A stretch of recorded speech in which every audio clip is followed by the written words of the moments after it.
A well-organized lie. A well-organized lie. Defeats a disorganized truth every time. For who we? A pseudo gon' die, they saw a pseudo killer, I'm a pseudo killer, intellectual sunsling, hey. I'm a pseudo killer, intellectual sunsling, hey. I'm a pseudo killer, intellectual sunsling, hey. Pseudo gon' die, they saw a pseudo killer, I'm a pseudo killer, intellectual sunsling, hey. I'm a pseudo killer, intellectual sunsling, hey. I'm a pseudo killer, intellectual sunsling. Who do you believe in? People bringing misinformation when that information ain't disinformation, that's disinformation. Gotta know the difference in information, get information. With the pseudo killer army hunting pseudo, cause you gotta train your mind to fight against them pseudo judo.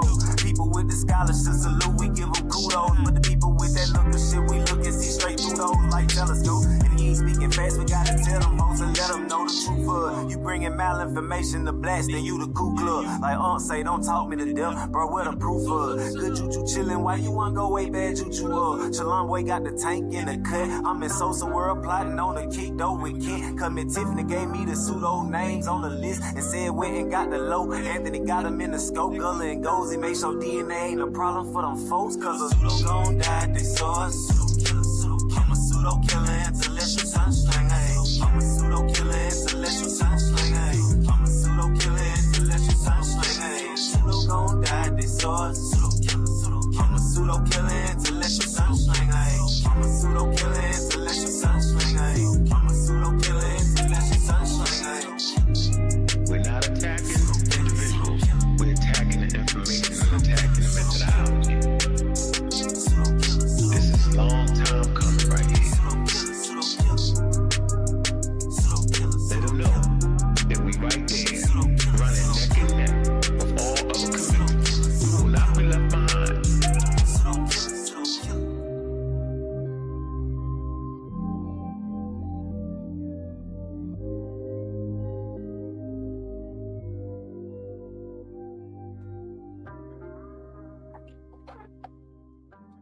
Black African power.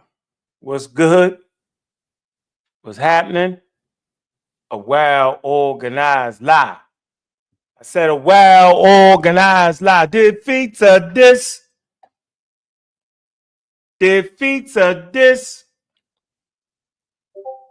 disorganized truth every time. Woo-hoo-wee. Man, y'all already know what it is, man. God killing the house. And I come to do what I got to do. I'm going to do what I got to do. Standing strong, standing tall. Hey, man, y'all know what it is, man. Welcome to the after show. Man, it's Sunday, and we're going to do our thing, man. So, look, man, we had a powerful show. Y'all seen it. Y'all should have been tuned in. We went live about 7:30. It's the after show. I'm going to drop the link early and often, see if y'all want to comment on that show. Some points made. And I want to make sure that the world we live in, at least around here, ain't wild. At least put the thing out there so y'all can understand what's going on. All right? Just want to make sure we got that right. Got some pseudo killers in the building. What's going on? Juju, pseudo killer official. Cedric, pseudo killer official. Fontaine, pseudo killer, sophisticated. Man. And we got Miss Tiff on the panel. What's going on, Tiff? You the first one to dive in. What it do? What's up? Pseudo killer official. What it do? What's up? Whew. All right. So since you the first up, what do you think about the discussion? Well, I thought it was a great discussion. I've been of the opinion for several years now that delineation is important, and not just for reparations, but just for other things that need to be outlined specifically for a specific lineage, a group of people in America. Okay. And that the flatness of blackness is not the way to go. Not when you're dealing with, like, Gosh, I don't know if the right word, the terminology is set asides or whatnot, but I think it's important to delineate. It's not divisive. Everybody delineates. Yeah, I think that's important. Yeah, I Yeah. don't see. Yeah. And even the Native Americans, they do it right. Yeah. They got their tribe and all that, Right. right? And then they call them freedmen. We learned that tonight, right? That was Yeah, I learned that. I have that to was a look heck of that a. one up. That was interesting. No, I know. Yeah, I knew that. That was definitely good. Yeah, Hmm. yeah. You ain't know that, huh? Yeah, we gotta dive into that community and maybe get some people, some speakers from Native American communities to speak. I That mean, was we got a big. mod in the chat. We got a mod in the chat that's from that community that was raised on the reservation, don't we? Do we? Yeah, we do. You already know that. I didn't know that. Where you been at? I don't know. And she's in the group. It's called Hmm. Castaway in the group. You ain't know that? Oh, I didn't know that person was a mod, so my bad. Oh yeah, they just made him a mod. Because if you're a moderator, you got to be dropping links. All that hanging around, mod ain't promoting. It's over with. Yep, Rich is about to get took. Don't be mad. Don't take Nah, don't they take ain't it mad. personal. I'm not gonna be mad at that. You just Don't because say ain't that. nobody signed up to be a mod. First of all, I Right, just right, made you a mod. So ain't right. nobody signed up. And now that we putting some rules and regulations on the mod, you might not want to do that. But you do if you're a mod, you got to participate and drop some links. You do. Yep. Yeah. I Need think I that. was telling you about the reservation I went to in Southamptons in New York. Oh yeah. Shinnecock. Okay. Yeah, that was interesting. Boy. And right when you come up to the reservation area, it does tell you that you're entering sovereign area. Mhm. You know, people who are part of the Shinnecock, they get parcels of land within the reservation, and you could kind of tell who had money and who didn't just based on what they was able to build on their land or not. So there was some Oh man. shabby situations, and then there was some really extravagant, beautiful homes. So and everything in between. Mm. Interesting. Man. Okay, so I know we always had a discussion about, and I'm gonna stand on this, that African American is synonymous with Black American. And you say no? I mean, no, I think there's some nuances. You remember when Dr. Marriott Oh, was telling you about the gray areas? That's mm. nuances. I think there's Well, some nuances that you're missing. I'm missing. Whoa! I'm My just defining example, what it say. I'm not missing. Go ahead. would be if you're Mhm. talking to folks in Africa. I'm not saying all, but I'm saying generally speaking, if you're having a conversation with somebody in Kenya, for instance, that may have general knowledge of what's going on here in America, and if they say the term Black American, we know exactly who they're referring to. If you're talking to somebody in their island of Jamaica or somewhere, and they have some knowledge of what's going on in America, and then they refer to this group called the Black Americans, we know exactly who they're referring to. They're Who referring to us. They're referring to you and me. are they talking about? The They ain't people talking. that they hold on. Are they talking about the people that came over from the Caribbean Mm-mm. and writing the census? Did No, they Black American? they ain't Are talking they about talking them. about? They talking about us. When they say Black Americans, they talking about Yeah, us. I don't want to get. I know. I'm saying though. Yep.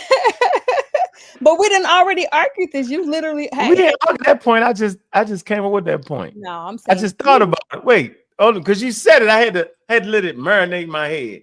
So No, you saying if we in Ghana, and we're talking to a Ghanaian I who's got that remotely has knowledge of what's going on in America. remotely, yeah. And he say, why they gotta remotely know? Why can't okay? Meaning that And when you you say gotta Black talk to people American, that hold like on, wait, and you say Black American to them.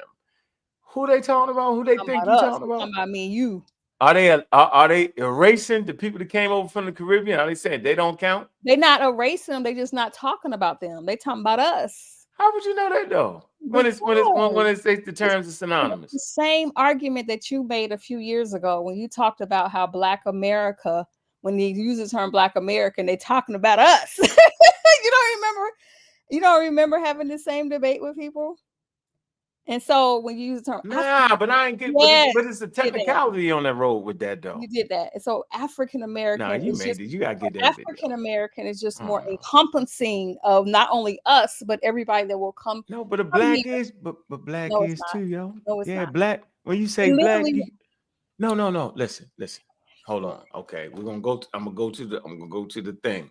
nah, man. You Look, argue this. two peas. You argue No. I'm gonna tell you what I argue with him. Look. about black and who's considered black. That's us. Because remember, we're in America, so that racialized term, black and white, was pertaining to us over here. So Hold on, yo. Wait a minute. I'm gonna tell you. Nope. I'm gonna yeah, hiccup my argument. Wait. just being Look. hard-headed, y'all. I'm not Go being ahead. hard headed. Look, black people. We're gonna go to the black people. We're gonna go to the black people.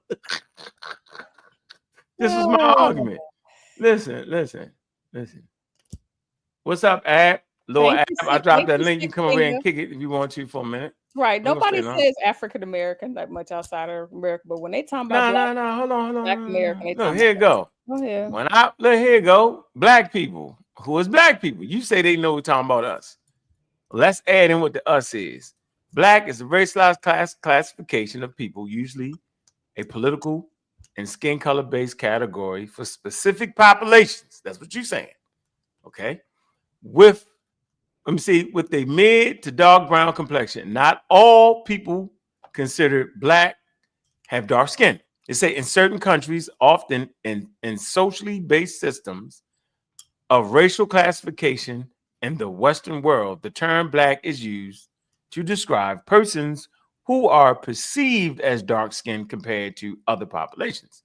They say it is most commonly used for people of sub-Saharan Africa, all right, okay, ancestry, indigenous Australians, and Malaysians. So these are the groups that are considered black people more than often, right? That's the point I'm trying to make. No, So that's not the point you was right. So making. you saying nah. That's They not the just point you was mean making 2 years ago. wait. Go You ahead. saying no, they just mean people in America. And I'm saying, but people in America, when they check the census, right? You can say African American or Black American, and they synonymous. That's I all I'm can't saying. I believe ain't you. gonna I argue with you can't on that. believe. But you don't remember when you actually had this This was the argument about article.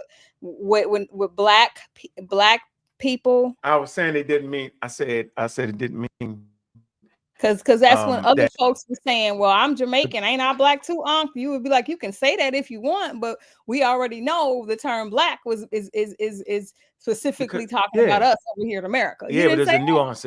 Yeah, but there's a nuance to Lord, that. You can come. Yeah, you can come in and check the census.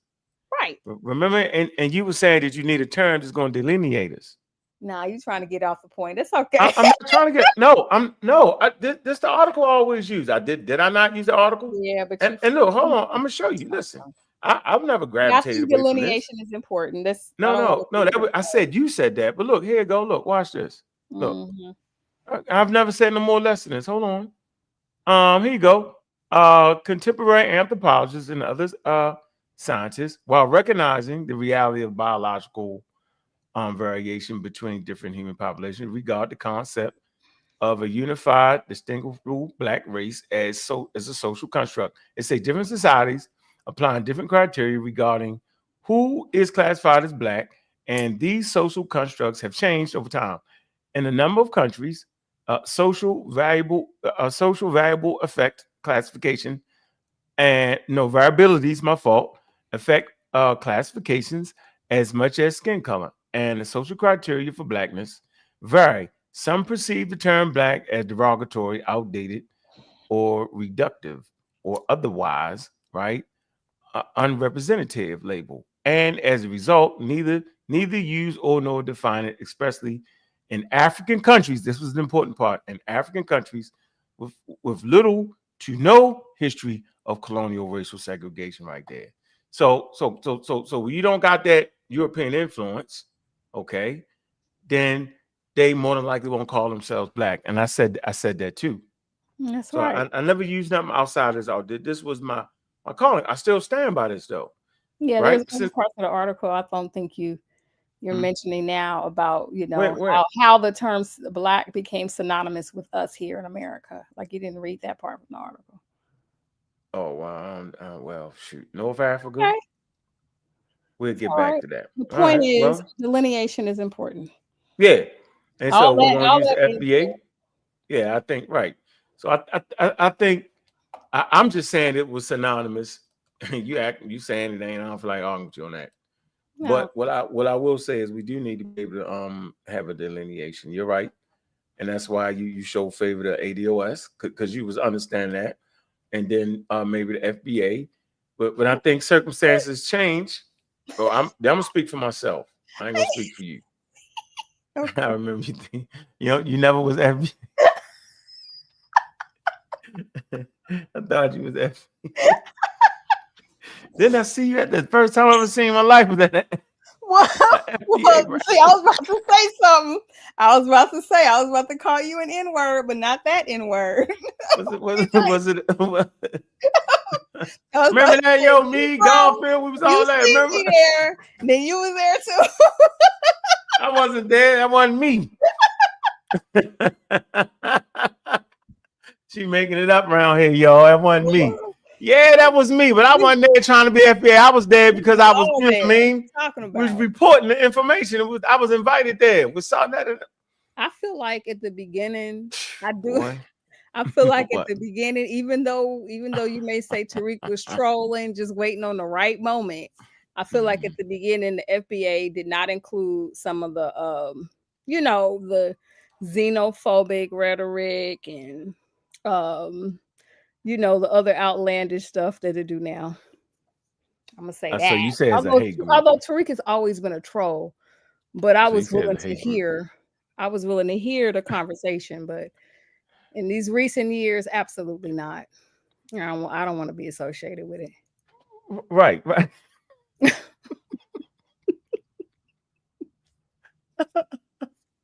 I ain't never called myself that. You will not find me on camera saying that. I said I Me, like the ADOS. Point yeah, blank. I would Yeah, I definitely like I have an affinity for ADOS. I right. like that. But now you don't even got to do that because there's a term already set aside that has Mhm. historical accuracy if you just read it and get your feelings out of it. So I'm Yeah, glad you can take your feelings out of it. I'm never going to let go African American and Black American. I don't care what y'all say. never And let them I go. would make this point, Mhm. right? Although people from the Caribbean and from the Africa diaspora, when they come into the United States, okay, have kids and all that, they can healthfully consider themselves African Americans or Black Americans, right? Because they can check it off. They can check the box. They can check it in the census. But all African Americans and all Black Americans aren't freedmen. And I think that's what we was really looking for right there. That's cool. I think But I can on settle the with that. census now, all those groups can actually specifically delineate. Yeah. But it's suppose you just don't. Okay. Suppose you don't want to, All right? right. Right. But no, I didn't know that. I'm glad that's good information. I ain't mad I'd on that. love to hear a continental African or somebody from the Caribbean, given the chance to delineate, would decide not to. If you in the chat and you wouldn't delineate on the U.S. Census, type the number 1. I just want to know. Look, here go a good one. Look, Tariq Nasheed makes fun of African names, but he got an Arabic name. Oh, there you go. I see you. There you go. You're on that computer now. What's up with you, Lord Ab? How you doing, brother?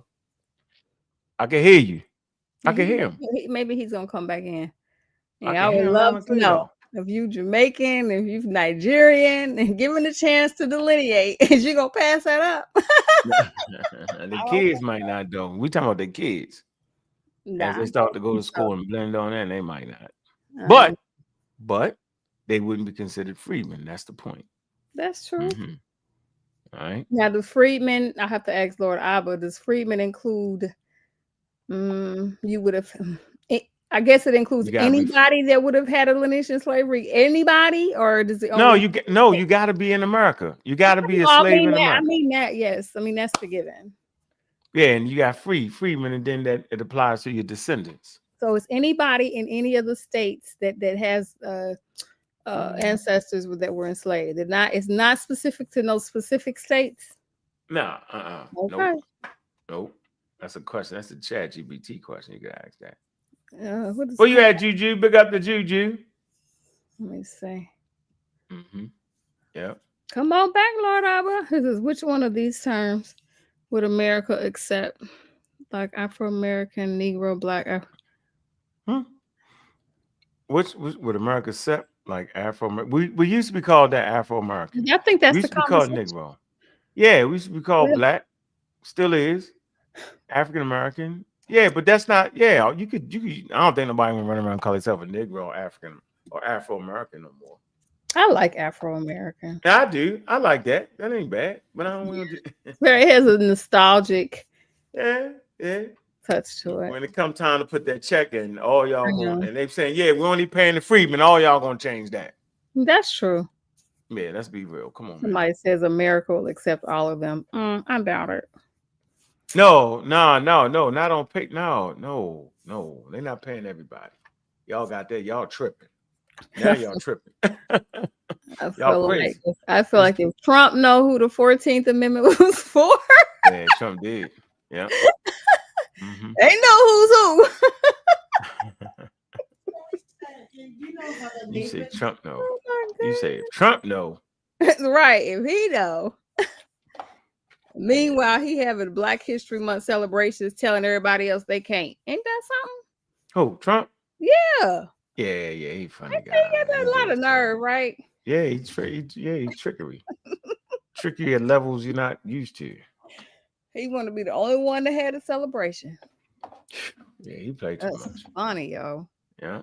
Mm-hmm. What's going on, Pan African Design? You on the panel? What it do? You're muted, sir. You muted up. Couldn't hear you there, bro. What up, How you doing, brother? Can you hear me? I can't hear you. You can't hear me? I can hear you. Oh wait, hold on. I must got all my right, mic. all right. Before you go, James, I just My want to mic say, must be do cut not down low or change the topic of the show. Okay, that's all I ask. Okay, go ahead. I can't even hear you right now. Something now. My mic is messed up. Hold on. Give me a minute. I got to come back. Oh wow. We can hear him loud and clear. It ain't his mic, is it? People on their way back. Okay. And as long as you don't come up here trying to change the show topic, we good. Mm-hmm. Let me see. Let's see. Does any oh, of course it matters. It always matters. We need some elevator music while Anka's checking his text messages. What? What in the world is going on? Oh my god. Are we in an echo chamber? Are we in an echo chamber? Chamber. Here he goes. Let's see. All right, James, we could always hear you. What's up? Yeah, what's happening? But anyway, I'm just, perplexed at how, I mean, it's just really cowardice talk to be trying to talk about rebranding or renaming ourselves when we already done that in the past. African American and the HR 40 bill, they recognize us as African Americans. They saying, but they evidently denied it, which probably is what they're going to do no matter what you call yourself. But they think that it's going to be a magical pill that if you call yourself Freedman, that's going to be the magic pill that's going to make Europeans give us some reparations. Do you believe that? Well, first of all, we're not in Europe. We're in America, so it's not Europe. Well, this is a European country. No, it's not. It's not. So you're saying, hold on. So you're saying that Europeans don't run America? No, we're Americans over here. No, white Americans. They're European Americans. Yes, they are. They don't come from Europe. Just like we not African. Like we come from Africa, yo. We're not African. Y'all saying the Europeans don't acknowledge that they're Europeans? No, they. You know what? I'm not even gonna go down the rabbit hole. Everybody know to get the point. Anyway. No, I'm just asking. So y'all saying Europeans don't acknowledge that they're Europeans? Hey, Ab, your thing moving slow. Go ahead, talk, Ab. They acknowledge they're. I don't care if you get on your phone. 1 2 1 2. Can you hear me? I can hear you. We can hear you. All right, well, I'm sound good. Yeah, you good. You good. Oh, you ran. Oh man, I wanted to hear what he was talking about with this magical pill stuff. He'll be back. Okay, cool. Ryan, did he run because you came on ago? Is that what he just did? I don't know. He might have been mad because he was going in on the European. They say a chef. They say a chef's hat has 100 folds in it because there's 100 ways they learn how to make an egg. That's what I do to cats like that. I fry them up 100 different ways. They don't be knowing what they talking about. They just be talking. Oh man. What up, though, Miss Tiffany? What's good? What's going on? Hey, Abba. Yeah, good to have you on, Abba. What the comments say right there? Asiatic Supreme. It say, where do descendants of FPOC fit? What is that? Into the reparations picture. For reference, the FPOC were 10% of the total black pop. What is that? What do y'all know what that is? Child, look. FPOC? That's okay. Had nothing. Federal Bureau of Investigation. What in the world? Yo, what's that FPOC, bro? You let us know something about people of color. Come on, Asiatic Supreme. You gotta help us out, yo. Color. Is it Filipino people of color? I don't know. I know people of color. Yeah, hold on. Go ahead, Ab. My fault. Go ahead, Ab. What do you want to add to discourse? Hold on, I gotta. Yeah, I mean, you know, I'm trying to kind of pick up where we left off at, and I know it seems like my joint is moving really, really slow. My connection is kind of bad, so y'all let me know if y'all can hear me still. Mm-hmm. We can hear you. Yeah, so one of the things that the brother was saying when I got on was that you think by calling ourselves freedmen is going to be the magic pill. And we've had other people make similar types of claims, like there are no magic words. But the fact of the matter is there are magic words. And this is one of the things that we were able to show. And this term freedman for us is that term, if you will. Right? We recognize it as what it is. And I give this analogy all the time. I say, if there were a group of Chinese people that were enslaved, like literal chattel slaves like we were, and this is me using a hypothesis now, because I don't want nobody in the peanut gallery trying to come in my neck, right? And they were emancipated in 1865, then they too would have that status freedman, because freedman is a race neutral term. It speaks to the condition of a people, right? Slave or slavery was a condition.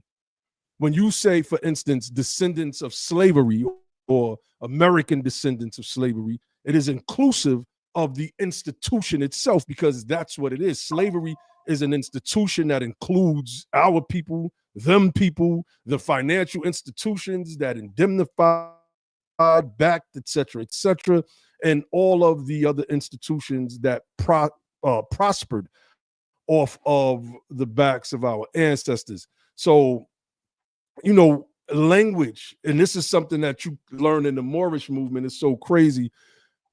Some of that pseudo stuff, although it was pseudo, it kind of gave you a pathway to understand certain information. And this is why we're able to understand. Yeah, you know, this is why we're able to understand certain things coming out of the pseudo part of the Moorish movement, and that's like the Taj to read part. I throw that in there because that, you know what? That's why I started doing the Morris thing. You can just stick with the freedman.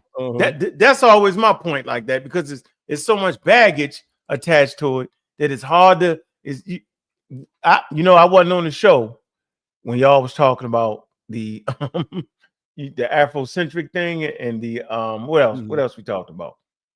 Afrocentric, and then y'all talked about the what was it? Come on, Lord, you was on that show we just did. What else did y'all talk about? Different names. Pan-African thing, right? Correct, right? And you cracked the joke. I know you was funny. You said that the top heads is pseudo with that. Am I correct? And you mentioned people, right? Yeah, so my point, Greg Carr, right? So that's why I don't call myself that. Right? Because how do you separate? How do you know the difference? You know what I'm saying? Like it ain't these days. Last time I checked, a lot of those were anti-vax. Now I don't speak in absolutes, right? Because they're pretty. You have a lot of intelligent people that consider themselves that, and the movement started off wanting to be scientifically based. So I'm saying as of today, it just has a stain on it, man. Why would I do that? And Pan-African designs you ran, bro. You definitely ran. But go ahead, Ab. I cut you off. Go ahead.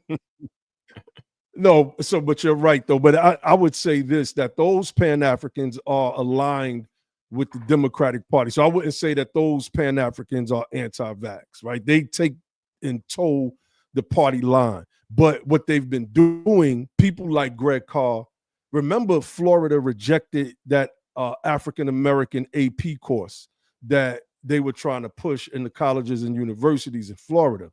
And there's a reason behind that. It's because they tried to write trans and LGBTQ history as Black history. And it gave the governor out there, DeSantis, I call him the devil, right? It gave him the reason that he needed to really shut that thing down. And when you look at the authors of that AP course, Dr. Greg Carr is one of them. You see what I'm saying? They don't care about the plight of our people. They care about the plight of the Democratic Party. These have been the main people that, now you got to think, we've been fighting for reparations. And the people that have been attacking us most is Greg Carr, Roland Martin, Mark Thompson, the NARC and Cobra groups. We had a debate with Cam Howard, who used to head in Cobra, and some other brother that was a member of in Cobra in Boston back in October. I mean, we wiped the floor with them because the stuff that they're talking about is just, it doesn't comport. And when you're in a crowd, and we had a live debate in front of the residents of Boston, the freedmen of Boston, whose median household net worth is only $8. Oh, $8. Y'all can look that up right now.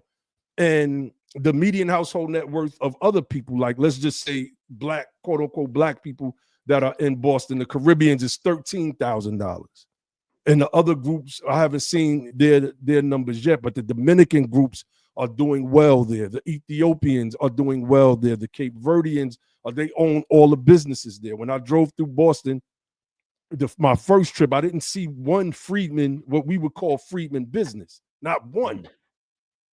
And then when we went back in October for the debate, a brother had opened up a lounge called The Mix, and that's where we had the after debate Q&A session. Now we gave away like 50 books about immigration, how immigration has hurt our community. There's a book called Back of the Hiring Line by Roy Beck, and it really, really breaks it down.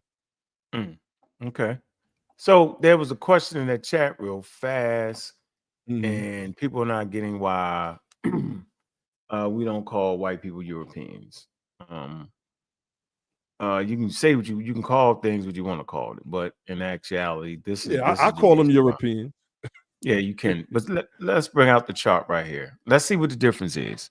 White Americans and Europeans. White American, born or residing in the U.S., culturally American. Europeans, born or residing in Europe, culturally Europeans. So we talk about culture now, okay? Identity shaped by American history and society. Europeans, identity shaped by European history and society. Okay, white Americans, typically descendants of European immigrants. Okay, typically identify with specific European nationalities. Okay, white Americans, unified as a racial category in the U.S. White, identified by nationality and ethnicity, French or German. Okay, AE, etc. So why aren't they called Europeans? Historical context: most white Americans are descendants of European immigrants who assimilated into American society, losing direct cultural ties to Europe over generations. This is the same thing that happened to the population of Africans that was moved to America by way of slave trade. Same thing. Pay attention. Okay. National identity. They are culturally American with identities shaped by unique historical and social context of the U.S. Okay, ethnic distinction. In Europe, people are identified by the nationalities: Italian, Irish. It says in the U.S., these distinctions have blended into the broader category of white American. In summary, white Americans are Americans by nationality, culturally American, although they have European ancestry. Europeans are people from Europe with distinct nationality and cultural identities. Therefore, they are called white Americans because they identify because their identity is rooted in American experience and not the European one. And that's the point right there. That's very, very important. So yeah, Miss Tiff, you was absolutely right. And yeah, you got them. That's all I've been trying to say. Can I Hold on, Big So. That's all I've been trying to say. Because if that's the case, we might as well go ahead and call us African. We might as well go ahead and say the Africans and the Europeans. It just sounds crazy because we're right here in America. So let's just call it what it is so that we don't sound. It could be derogatory. It could be derogatory because it kind of skews it, and it puts a little pseudoism on it. Don't jump out the window, little Ab. You want to say I've been saying that for years about the African. Well, I'll say this. I still do use the term European. When I say white, I spell it WIGHT because I know it's an inside joke with me and my team. Wow, because nobody has white skin just like nobody has black skin. So. Oh yeah. That's a made-up term. No, we can agree. That's made. No, white is actually made up in the 1700s. Yeah, of course. 1689. I agree. Okay, no, man, you cannot jump in like that. Look, but Lord Abba, you're not gonna call yourself African though either, are you? No, I'm not. Okay, but the terminology. The terminology African American is one that is, connected to our. When you read Theodore W. Allen's book, The Invention of the White Race, he uses those two terms, European American and African American. He refuses to call them white, and he gives a breakdown as to why he will not, even though he's quote unquote white, he gave a breakdown as to why he would not use that term. So this is real interesting. But I get what y'all saying too. Y'all technically are right according to United States racial classification. So yeah, that's all I'm talking about. Yeah, which is a social construct. Which is what we talked about though. Right, which is what we're saying, which would make I get what you're saying, and I'm glad we have matured enough to be able to get all the sides of it. We used to fight over that. You're not black. You remember that, yo? So I would get you remember them right days, right? What you mean you ain't black? Oh my God. And people thought I was saying like I'm not connected to, and some people knew, but they were just trying to make that an argument, and they still try to do that to me today. You know what, Abba? That's about 14 years ago, man. 15 years ago, bro. Don't hold me accountable. So you're right. I'm telling you, it does sound like when you say you're not black, it's the way the Moors was kicking it. What they should have did, they was kicking it wrong. They was kicking it wrong. What they should have said was, let's do this. Let's break it down. Because you hear John Henry Clark say, and John Henry Clark say, black does not, say where you came from. Where it doesn't name a continent, none of that, right? No, sure. It's not a nationality. He said all that, right? I don't know why they didn't use that against us. You should have, but no, I was playing them clips. Oh yeah, I was using them. Yeah, I was. You know how you get you don't listen when the person beating you up. You like, nah, I don't know that. But I think with the essence of what y'all was trying to say was that what should we call ourselves, right? And you say that ain't the answer. So y'all could have y'all could have talked about the racialization. What did that mean, right? But y'all was going against evolution, all that. But so we was all. But wait. But that wasn't really my position, though. Like that. The evolution part of it for me was like, what? I don't really believe that we evolved from monkeys, but I wasn't against evolution, right? Remember, that would be my argument. It wasn't that I was ever against evolution. I was like, I don't believe we evolved from monkey men. That was it. And I always would say I don't believe. But that's a pseudo-scientific idea around evolution. Evolution does not purport that we come from monkeys or that we are monkeys. That's not evolution. That's so that person's argument. You feel me? Yeah. So I and that was, but pretty much I would give whole lecture. I gave whole lectures on Sonetta, like breaking down a lot of this stuff about. I would cite that book, The Invention of the Right. Is the feds. It was the feds that got us, yo. We just couldn't listen to it. It was the you got to be worried of funny ass, yo. Maybe you It could have took been that a off, yo. fence. It could have been a Had fence. the tassel It could have flying been. around. He was like, nah, yo. Uh-huh. All right. Well, go ahead Definitely and could have been. just come on, man. What's up? Hey, Yeah, you got Frank. Hello, everyone. Stephanie. Good you evening. got 30 seconds. What's up? Good evening. 30 seconds. Okay. Yeah, I gotta put you on First, 30 the aspect of what you presented on ChatGPT, I do take an issue with it because there's a reality within the so-called white Americans that they call themselves Italian Americans, Irish Americans, and that hyphenated aspect has continuously been present in that reality. So, what interests me in that sense is that we see a certain tying down to that European roots that they may have. So, if we look at and I did have a source here that I can bring up in that sense. For example, and I'm putting it on the back so we can use it. That's one of the sources.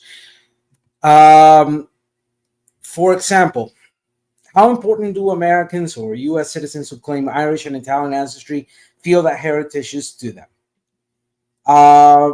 This was taken back on 2023, and basically 10% of the interviews told about very important and fairly important 30%. Versus a 35 and 20% of not very important and not at all important, and a 5% of don't know. So there still is a present aspect that white Americans or European Americans identify with that root of where their ancestors came from. So that data tells us otherwise. Tells us that ethnicity is not. It's a fluidity. It's fluid. So here comes the question of people like us, the stone here in the Western Hemisphere, where the history of invasion, the history of slavery, chattel slavery, the history of independence, and suddenly, so you stand on the topic. The topic is the FBA Freedman Delineation. You didn't went far. That's where we at. We gotta stay there because you didn't went to the hell. That was a subtopic. I didn't know what was going on. Yeah, I was like, maybe this is y'all conversation. I gotta do a show just for you, yo. Let you get down, yo. Yeah, you and him gotta rock out. We got Abby here, yo. He, we want to make sure we. All right, we're gonna pause that. You was somewhere. You like Italian Americans, they say that, or Irish Americans. They say it like y'all saying they say it, but okay. They do say that. Am I wrong in saying that? Yeah, Italians do, but I'm saying not every white people don't say that typically. They don't be going around talking about, yeah, I'm German American. They just don't do that. Unless they recently from Germany, unless they recently from France or.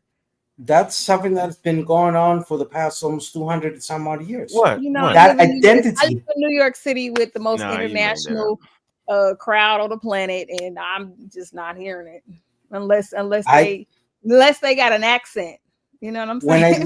When I lived in New York and when I lived in Washington. All right, free that. We gotta stop. I'm not trying to cut you off. Let's get to the money. We gotta get to the money. BC says, did Abo's team show the U.S. federal court ruling extending freedmen legal status to freedmen descendants? Yeah, I know. Yeah, I've seen. Go ahead, Ab. You want to answer that? You can't hear you. Yeah, you muted. Let me unmute. You muted up. Ab. All right, there you go, Ab. Go ahead. Yeah, this thing. Can't hear you. Okay. You still you clear? No, you clear now. Go ahead. All right. Let's do a little screen sharing. Hold on. All right. Hold on. So, because I think this is important. This is good for the family to see. Because I want people to know, we're not doing no BS over here. Me and my team have thoroughly thoroughly studied this. I'm gonna go back to this because this is important. Is it up on the screen? Because I haven't clicked back. It's there. Okay, so I want to go back to this. This is important. It says this is from Jeffries versus State. Jeffries and Jeffries Freedman versus the state. And it says the indictments is in substantial conformity to the forms given in the code and the rules prescribed therein. So they stole the mule. And the debate about this case centered on if they stole it while they were slaves or while they were freedmen. Jeffries and Jeffries was like, well, we're the Jeffries brothers were like, we're freedmen. You know, so I guess they were trying to make an argument that we shouldn't be punished as slaves, etc. So the court said the term freedman is descriptive of the status of the defendants and does not vitiate the indictment. So it's like, okay, this does, just because you're a freedman, you still stole something, allegedly. And then it said it has a legal signification. So that's the first thing I want to point out. The second thing is this, and I read this earlier, and I want to run through the progression of it so people can understand that this is something that absolutely is in relation to this. It says, so today, a benefit to descendants of slaves would not be race-based, correct? This is Justice Kavanaugh of the Supreme Court debating with Cameron Norris, who was one of the lawyers arguing against affirmative action. It says Norris seemed caught off guard. I think that's incorrect, Justice Kavanaugh. Kavanaugh then noted that Norris had already acknowledged that the post-Civil War benefits that formerly enslaved people from the federal government were not race-based. Those benefits were based on their status as having been enslaved, not their skin color. These benefits were, or as extensions, for instance, the 1964 and 65 Civil Rights and Voting Rights Act. These were all extensions from this Reconstruction or those Reconstruction amendments. And the 1866, the Civil Rights Act of 1866 with the case of Jones v. Mayer, I believe that's in 1964. I could be off on that date. I want to read this because this is important, right? This is status. And it's funny because this comes out of Black's Law Dictionary. You know, the Moors used to be heavy on the... Yeah, but they misused it, they though. was using it. They misused it. They misused it. Status. This is the 5th edition. Status. Standing, state or condition, social position, the legal relation of individuals to rest of the community, the rights, duties, capacities, and incapacities which determine a person to a given class, a legal personal relationship, not temporary in its nature, nor terminable at the mere will of the parties. So when people ask me the question, when did we become, we not freedmen? I say, well, when did we stop being freedmen? Because if you look up the 5 slaveholding tribes is what I call them, they held our ancestors in bondage. Okay. Yep, that's what I call them. Until this day, they call themselves Chickasaw freedmen, Choctaw freedmen, Creek freedmen, Seminole freedmen, and I think the other one is Muskogee freedmen, right? So it says freedmen. This is, I went back because I wanted to go back further to around the time that these terms were being used. This is the 2nd edition of Black's Law Dictionary. Freedman in Roman law, one who was set free from a state of bondage, an emancipated slave. The word is used in the same sense in the United States, respecting Negroes who were formerly enslaved. So I'm walking through some scholarship on this because it's important. So this is from the Corpus Juris, volume 27, page 895, published in the year 1922. It says freedman, a term which refers to that class of persons and their descendants who were emancipated during the war between the American states. So where do they get this definition from? They get this definition from this case right here, Fairfield versus Lawson. It's a Connecticut Supreme Court case. And it says this. It says this several times in this holding.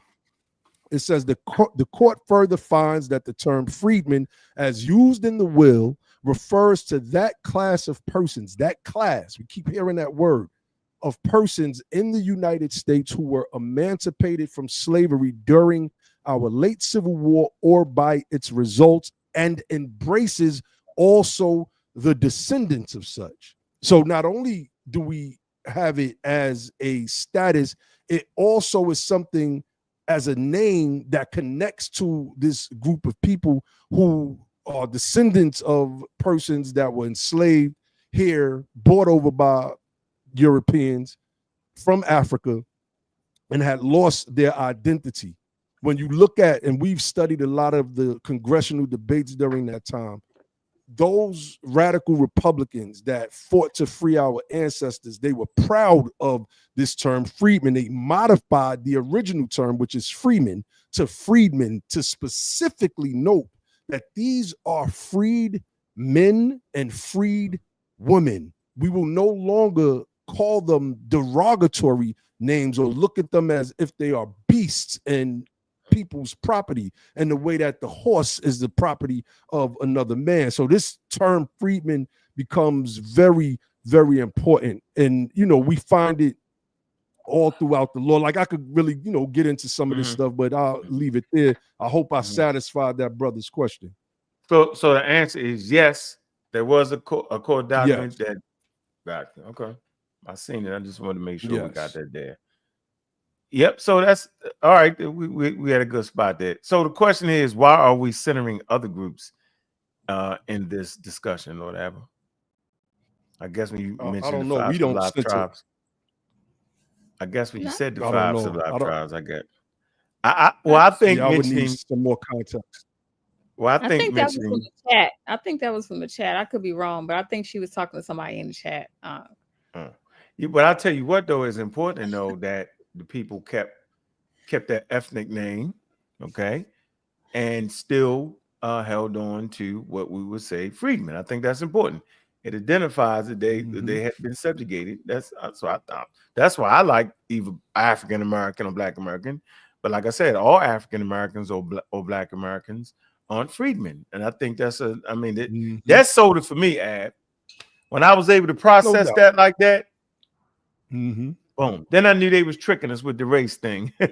The race thing is a bad, if y'all ever get a chance to read and The Invention of the White Race by Theodore, this dude took 40 years, and what inspired him was a bunch of stuff, but what really inspired him was Lerone Bennett's work and Before the Mayflower, and what Lerone Bennett wrote in the Negro Digest in 1969.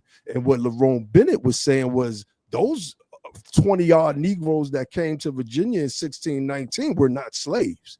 These were servants that worked their time of servitude and some of them became prominent members in colonial America. And Theodore W. Allen, he kind of really fleshes that out, and he finds all of the records of this brother whose name was Antonio, but he changes his name to Anthony Johnson. He marries. He has a child right here on this land that he baptizes in a Christian church in Jamestown, Virginia, sues a European, right, quote unquote white man. They weren't white at this time, for servant. They were like literally fighting over one of these servants, and he won against this white person or this European because at that time they weren't white. They don't get to be white until 1689. Yep, right. And this is one of the things that I didn't know they allowed Black people to sue in the court. I didn't know. They didn't allow. So I got a question for Lord Abbas. Hold on. Right, real quick. Everything, I'm saying Theodore W. I've had this book for at least 12 years. Theodore W. Allen's work on how we go, because he documents all the times that we owned Irish servants and different peoples from Europe, right? Like, he documents this stuff. So what he breaks down, and he never proved it, he gave what his opinion and what his theory was based on his studies. He said, for instance, the Irish here had a church formed in Ireland. So you couldn't mistreat the Irish and try to give them lifetime servitude, because these greedy people, the bourgeoisie class is what he called them, that starts this white race thing after Bacon's rebellion. He says that now that there's a church in Ireland, you can't mistreat the Irish because they have somebody to complain to. So now all of the European servants who the colonialists have ties with, they got somebody to complain to. Now, this is his theory. He said, but there was no amity with any of the polities in Africa. So they decided that they were going to mistreat these people. You don't get no Western and European amity until that Moroccan Peace and Friendship Treaty of 1786. So by that time, we had already been completely destroyed as humans psychologically, right? Theodore W. Allen's work is worth a read. So, Abba, this super chat says a U.S. federal court has not ruled that the freedmen status extends to their descendants. It doesn't matter what the state of Alabama or a book says. What do you say about that? I mean, so this is what I have up on the screen right now is from Justice Clarence Thomas's concurring opinion, right? And what he's doing is recognizing the fact, I said this when we was on Dr. Ma'at, that one of the things that was also argued was that if freedmen was a race neutral or a race conscious term, and he cooked Ketanji Brown Jackson when you read both opinions, it wasn't the court's job to create this status, right? I don't know where that question is coming from. The government, by the action that it took with the passage of the 13th Amendment, freed the people. That is what created the status. I don't know. I was just showing that the courts did recognize the freedman status, but let me go through this. I get you. Okay. So it's some things we gotta get used to hearing and understand. You feel me? That's all. That's all. Like, I thought you was crazy. New information. On the freedman. No, yeah, you hit me that about 2 years ago. In the wake of the Civil War, the country focused its attention on restoring the Union and establishing the legal status of newly freed slaves. See, this is what. Now, this is June 2023. Hold on for a minute. Did you mention the 2017 federal court ruling, the Cherokee Nation versus Nash? No. Yeah, it says I'm familiar with that. Oh, well, it says the U.S. federal court have ruled that freedmen status extends to their descendants in certain contexts, particularly concerning the citizens within Native American nations. That's all you need is a precedent. You know that, right? That's and right. law, that's all you need is a precedent. Right. So if you can show the precedents of Native Americans, right, that their freedmen status being pushed to their descendants, then you can use that for enslaved African people to send the same thing. That's right. Yeah. We got you right there, bro. And listen, got you. Because freedmen itself is a status. It is not a ethnic term or ethnic name. It is simply a status. And this is what Clarence Thomas says in the excerpt you see up on the screen. Importantly, however, the acts talking about the Reconstruction Acts apply to freedmen and refugees, a formerly race-neutral category, not blacks writ large. And because not all blacks in the United States were former slaves, freedmen was a decidedly under-inclusive proxy for race, which essentially means that, yes, the people were all quote-unquote Negroes that were freed, but that doesn't mean that freedmen means Negro. As simple as that, because if some Chinese people, like I said earlier, would have been emancipated till this day, they would be called Chinese American freedmen. And we know that by the example I gave earlier, because the Indian the five slaveholding tribes released the people that they held as slaves a year after us, after our emancipation in 1866. And until this day, they are called Choctaw freedmen, Chickasaw freedmen, Cherokee, Creek Freedman, etc., whatever the names are. So can I ask you a quick question, Lord Ellis, in regards of all this? Sure. Everything that you have explained, wouldn't it be a clear antithesis or something opposed to the so-called principles that the foundation of Black Americans are now in a revisionist way attempting to do? I'm just saying that in this way, if you have somebody who's foundational. You asking a question? Wait, you asking a question, or you trying to fake like you was asking a question to talk? I thought you was asking him a question. Come on, bro. Are you asking this man a question? Do you need any clarification on the question I asked? Yes, I definitely need some. Okay. Because first and foremost, I don't use the term foundational Black American. I use the term American freedman. So you would have to ask the people that use that term. No. But from your perspective, in this sense, but the clarification is simple. One, in the claim of foundational Black Americans, what they call themselves, is that they were the ones to construct the country. But then the riddle is, how is it that you construct the country, but you do not abolish slavery from the ratification of the Constitution in 1784, after the 8 years of war of independence? And how is it that 84 years after that ratification, that country that you founded had to go to a civil war, and then after that civil war, almost 100 years of apartheid state, with Jim Crow laws and all the things we know of the history, was established, and it was not until recently, in the last 60 some odd years, that the civil rights progressed through. So how would the FBAs justify that everything that you just explained counters their position of foundation? That's not a question for me, brother. You would have to ask somebody that identifies as that. They haven't been able to answer. Yeah, I wouldn't even attempt to answer it, but some of the stuff you said was a little skewed. Skewed there, because anyone who has descendants, who as a descendant of formerly enslaved people, we understand that our people group had a lot to do with the foundations of what we call America today. We did the labor for free.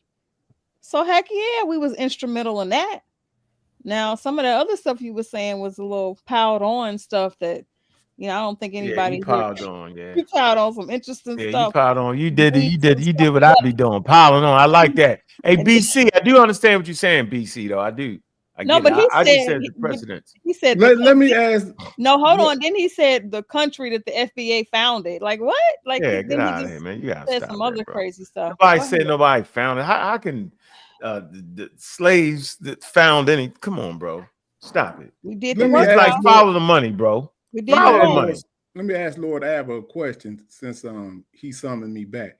Now we didn't summon you back. You ran. Keep it. Yeah. I ran. Whatever. But the HR 40 bill, right? What was the reason that it failed? Was it exclusively because they used the term African American? All right, define failure. Well, it didn't pass. We ain't paid yet. That's what I mean. Bill, and I'm sitting. So we didn't get no money. So it means it failed, because I ain't got no money. Are you? So what I'm asking you is, what is the exclusive? Was the reason that HR 40 failed because they used the term African American? Is that the reason why it failed? I mean, HR 40 never got a chance to reach the Senate so that it could be voted on to even fail. Right. It's still languishing. Right. Why? You ain't heard it. I'm just a bill. You gotta talk to the politicians that's not trying to. We know why. I mean, I know why. I mean, I'm just asking you, was it exclusively because the terminology used of African American why it didn't pass? Because it didn't have nothing to do with the terminology. So the terminology didn't get scrutinized yet. So I can't answer that question. So basically, we're just talking about nothing then, because it ain't. They put a whole bill together They identified who they wanted to get paid. They said that African Americans, the people exclusively descended of slaves, not somebody that came over here later. They already didn't wrote all this down.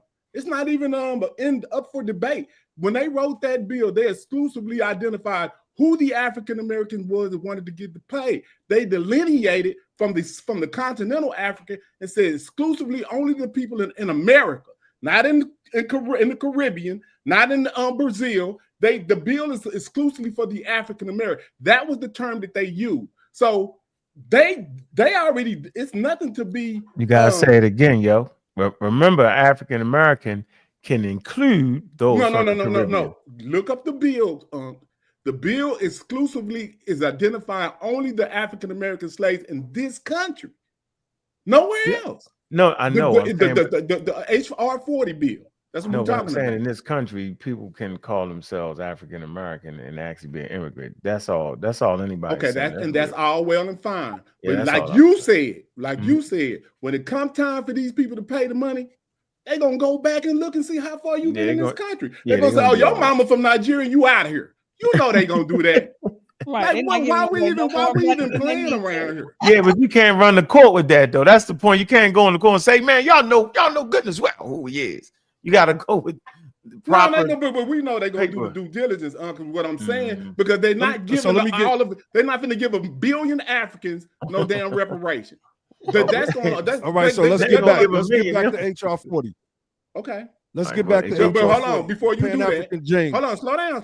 Lord, before you do that, make sure that you only answer what I asked you. I asked you did the bill fail exclusively based on what we wanted to identify ourselves with? Yes or no? I answered that question already. I answered the question. It didn't make it. It didn't get a chance to be scrutinized. I mean, you trying to get a gotcha moment out of me? It'll never happen. No. What I'm trying to say.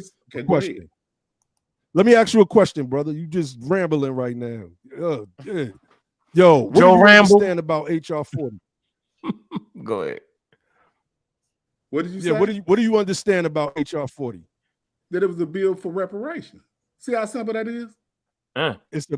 No, but you're wrong. It's not a bill for reparations. Yes, that's what they did. It was the draft that they made. It didn't go into the final portion of it, but it was the draft that they made it for the African American for a bill for reparations. Stop it. It's a bill to study it. Was it a bill to study it? Go ahead. Yeah, it's the framework. It's the framework. This guy doesn't know what he's talking about. It's the framework that they were going to use. But hold on. It's the framework that they were going to use to ask for reparations for African Americans. That's what it is. No, he going to go tell us what it is. Okay, tell us what it is, Lord Abbott, since I don't know. Yeah, we specifically already said it.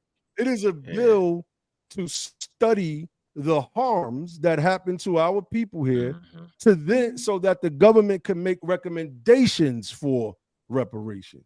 That's what HR 40 is. You gotta I don't mind answering questions. I'm going to answer every question that I can, but you gotta know what you're talking about before you ask a question, brother. You are on the community of skeptics, and I get that, right? But if you're gonna be a skeptic, then you would have to have done some critical analysis of the things that the critical analysis. Yeah, he's on the platform. He doesn't hear. So what? So you, I guess, he does not adhere to rules and regulations of the community of skeptics. Hold on, I guess the Freedmen have introduced the bill for reparations past what the HR 40 bill did. No. Exactly. But what we did do is what we did do, which I don't know if you was watching Dr. Ma'at, we introduced a study bill in the state of Massachusetts. There was a bill introduced in the state of California, et cetera, et cetera. The bill in Evanston, for instance, to speak about what you're trying to get at. Did it fail because? Well, in Evanston, and I can pull the complaint up, they started giving $25,000 checks out. The problem was they were going to anybody that claimed to be quote unquote black and have black ancestry. Well, a group out there, I can't remember the name of the group, but it's like an Edward Bloom aligned group. white supremacists that don't want us to have anything, obviously.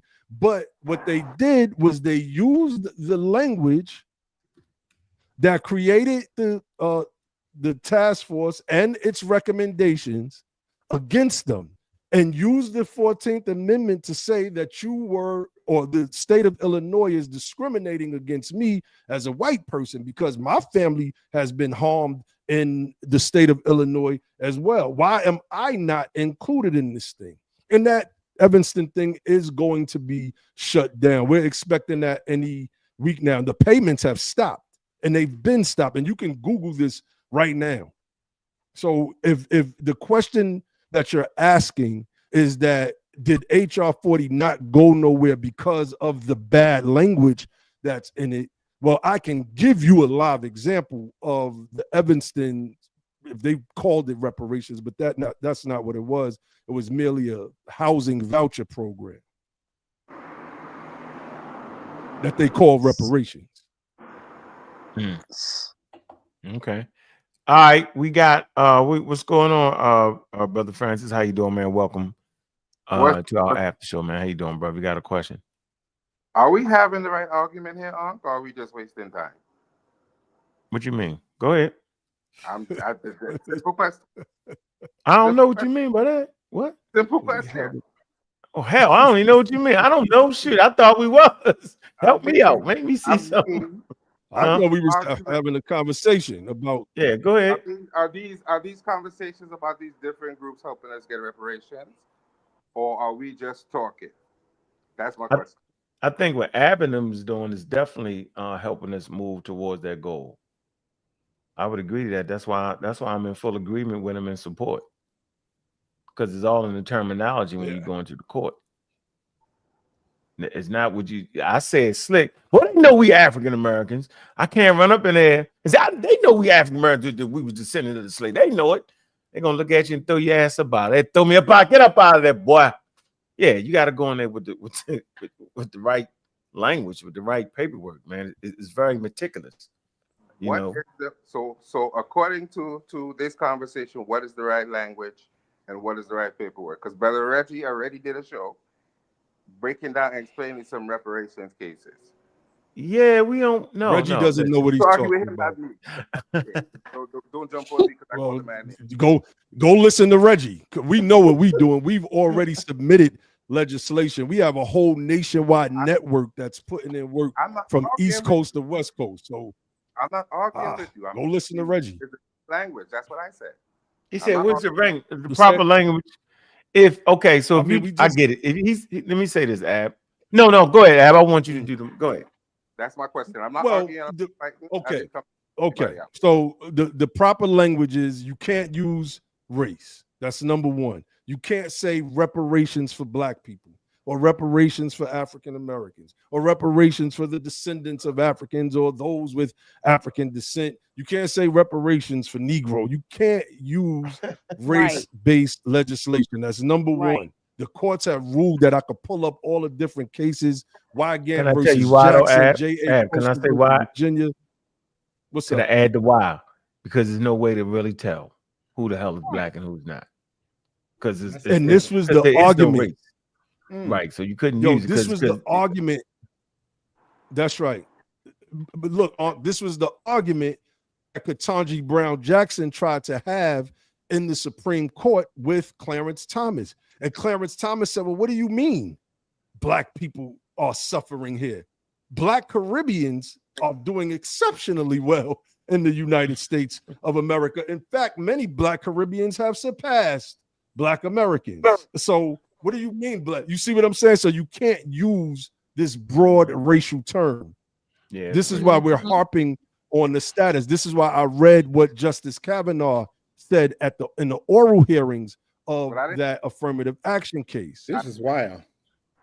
No, it's not wild. Hold on, man. I know I've been in America. Can I ask a question for a second? I don't know why anybody would argue against that.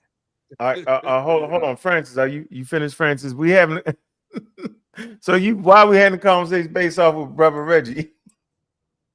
No, I just brought it up. We didn't have no conversation based off of Brother Reggie. No, you said Reggie already did it. No, I said that he showed some reparation cases. That is what I said. Oh, did they say Freedman on it? He also did a show about Freedman too. Yeah, you need to run that show. Don't argue Run with it. So Yeah, I have a question. How did the Japanese Well, can Americans I welcome you to the panel first, brother? That good guy. Like to welcome that good guy to the panel. If you get out of order, I'm gonna put your ass off. Go ahead, that good guy. I understand that it's HR 40 is a bill to study reparations. So my question is why don't they just follow other people who already got reparations and do what they already did? I didn't hear it. I don't know. He said, I didn't really hear the question. I don't know if he was. Oh, the question is, why don't they just follow other people that got reparations? Go ahead, there, good guy. Go ahead. Like I said, Japanese people have gotten reparations, right? Mm-hmm. Yep, so why are we doing studies instead of just following the blueprints of people who already got reparations? But you do know that a study was done for the Japanese Americans before they got reparations. All right, just like the Jewish people also. So they did a study for the Jewish people also before they got the reparations. I mean, you would have to go ask somebody. I'm asking Germany. you. I don't know. No You're the expert, so I'm asking you. I don't know. I'm not from Germany, brother, and I didn't study Jewish reparations. I studied United States. You should have able to answer that question. You should have. You're right. You're right. My question is: other people got reparations, and they didn't. Well, I didn't know the Japanese did a study before they got their reparations, but other people got their reparations instead of doing a. You normally have to bring together your information first, bro. You said they did a study. My point is, you're not just diving in the court to do nothing. You have, and then there's no precedent. They did a study. They know they did. But my question is not just to dive into a court. My question is to do your due diligence before you go into court, before you go into a process, and to asking for something. Just go follow people who already got the something that you're already asking for, instead of going back and forth about a study that's a study. I mean, before anybody gives out any money, they're not just giving out money, they're gonna study it. That just makes sense. I mean, that's right. Slavery in America was a big thing. You don't think they should study it? No, that's not my. Did anybody hear what I said? I'm sorry, I heard you. I think you comparing apples to oranges, though. Let me say this. Hold on. You So commit a real fallacy. Hold on for a minute. Hold on, brother. Japanese people and the Jewish people is totally different than the African American or the freedmen. Y'all should understand that. We talking 300 years later, talking about their descendants, right? When you talk about the Jewish people, the people that was actually affected for it, affected by it, right? They was able to sue in that same time. The same with the Japanese. They was able to sue in that same time frame. We talking 300 years later, bro. That's different right there. That's a whole different model. Y'all can't, the two aren't equally the same. Y'all should know that. Go ahead. I mean, we have Jim Crow, we have redlining, so we have other things after slavery that also we need to get paid for. And I think they did the study on that also. So I think there is enough study to calculate how much we need. I don't think that in a sense of, the black tax is the black man that already go get the book, The Black Tax. There's people already did the studies already. So if you're talking about people have done, let me just finish my thought though. If you're talking about if you're talking about just studies, I don't think we need a bill for studies. That's all I'm really trying to say, basically. All right, so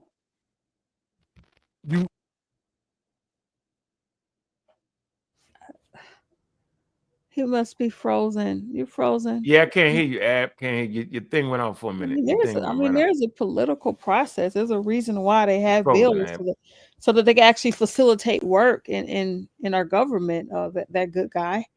So I'm just saying there wasn't no you know that, or you are less. I'm sorry, Miss Tiff, but there wasn't no study to give Ukraine all them billions of dollars. They just gave them the money. They don't just that's not. Nobody just. I'm just saying when they give somebody money, when they want to give somebody money, they're gonna give them the money. Yeah, but they have. That's all I'm trying to say, brother. You're shifting your argument.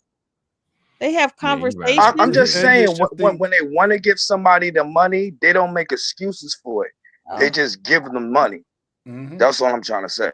You're shifting the argument, brother. Because first, I'm not trying to shift the argument. I'm just saying when you didn't try. You actually did it. You went from a war in Ukraine, no, European politics, and Americans actually supporting another democracy, bro. That ain't got nothing to do with reparations and slavery. Goodness no, gracious. I'm just saying when they want to give somebody a blank check, they just give them a blank check. They didn't just give them a blank check, though. You're making that up. Yeah, Trump won $5 billion worth of their minerals. So that's what he did he? Yeah. So they thought it was free.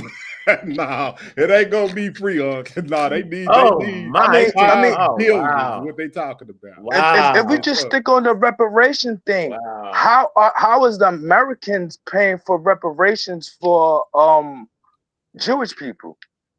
My point being that No, I'm just if you want to stick on the reparation point. America ain't Germany, is what he's saying. Yeah. If you want to stick on the reparations point. So America had to pay the Jewish people too? If they want to give them the money, they'll give them the money. No, are you saying that America had to pay the Jewish people reparations? Is that what I'm saying?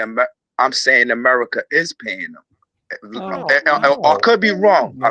Who's paying the reparations? To Jewish people. Germany is paying the reparations to Jewish people. And there's an agreement. So Americans, there's no article that I can't research and find out Americans paying. Brother.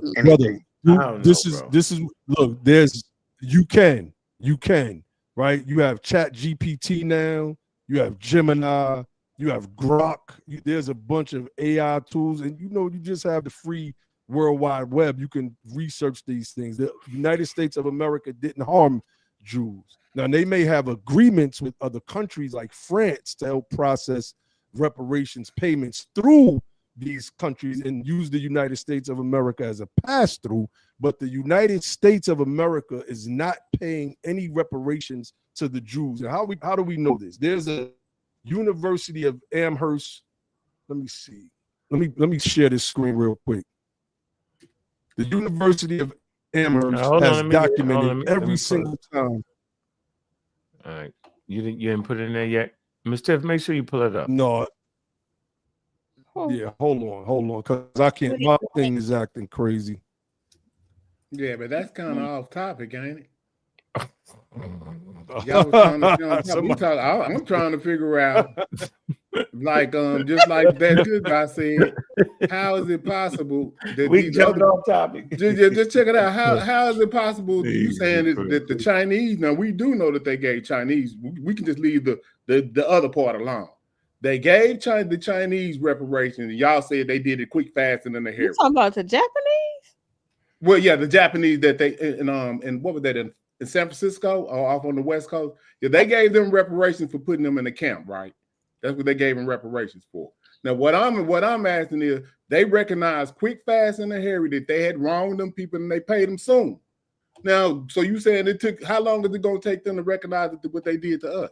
They don't recognize what they did. Are y'all saying that? Oh yeah, I mean, first of all, I just want to say that although I can understand why you need to study it, maybe it is a stall tactic. And I say that no matter when reparations becomes a reality, we have to do our part in moving the needle. We may not see it, but I think that we're responsible to make sure that if we don't see it, that the generations that come after us do, because that's how our ancestors you know, we got out of slavery because there was somebody who was enslaved that saw a day that we weren't. So we have a duty to do that, James. I'm not saying that we don't live in a system where they, you know, because once they really acknowledge it, then they, you know. Well, you know what? See, let me explain this. Why share my screen. I'm not necessarily. You gotta, brother. You gotta study up, brother. You know, real talk, man. I've been in America just longer than you. Yes, you do. But trust me, I've been in America just as long as you. It ain't no studying. You don't know the. Yes, it is studying. Man, y'all act like y'all don't know who we dealing with. This is crazy, brother. Be easy for a second, brother. You can read 100 books on reparations. Right. The people that wrote them books are not going to give you reparations. The U.S. government is going to issue reparations, just like on this page that I have up. So the U.S. government has to conduct its own study. That's just the fact. It's just the fact. So this is a historical timeline of reparations payments made from 1773 to 2025 by United States government, states, cities, religious institutions, universities, corporations, and communities. This list shows every single time reparations was paid in the United States of America, and none of them say Jewish on it. So, you know, and I put that link in the back channel so that y'all, put that link in the back channel. Yeah. So, I mean, at some point, there's a book by a professor out of Duke University by the name of Dr. Darity. I call From Here to Equality. It is an excellent scholastically penned treatise, if you will. And I urge you to get it so you can learn the topic. So, you know, because you asking questions and it's just like, well, let me freestyle some stuff to ask. And that's just, it's not coming off good, because especially if you've been here longer than me. I don't even know what that means. You've been in America. Yeah, I've been in America long enough to know what's going on in this country. And I know that they not fixing to give you no reparations just based on you changing your name to Freedman.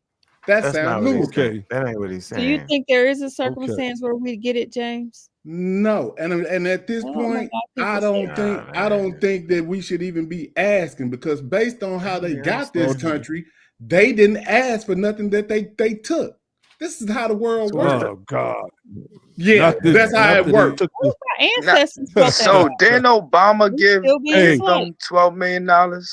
Yes, Obama did give Native Americans, I think it was way more than 12 million. I think it was somewhere towards 400 million. That's a fact. And I just pulled up this is what I'm saying, y'all. Just pulled up from the University of Massachusetts Amherst website, a university, one of the top prestigious universities in the country, and showed a list of every single time this country paid reparations, right? So when the brother says this country is not about to give reparations, they've already given reparations. And in some of those instances, our people have received reparations. The Quock Walker case, the Mumbet case, like the link, can y'all put that link in? Talking about like for farming, the justice for farming, they've given reparations to black farmers that that's not reparations. That's not reparations.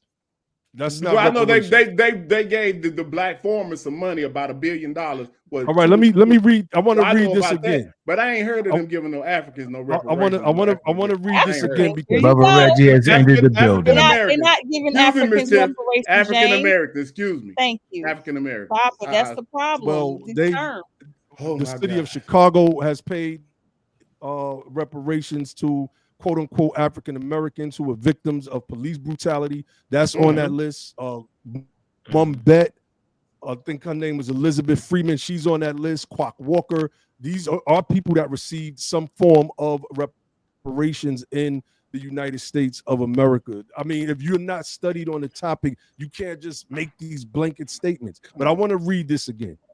So today, a benefit, brother, you don't know what you talk about. You could come on all you want. Pull up your screen and show us what you talk about. So everybody in Chicago got some money for this. So today, you talking about one person, bro.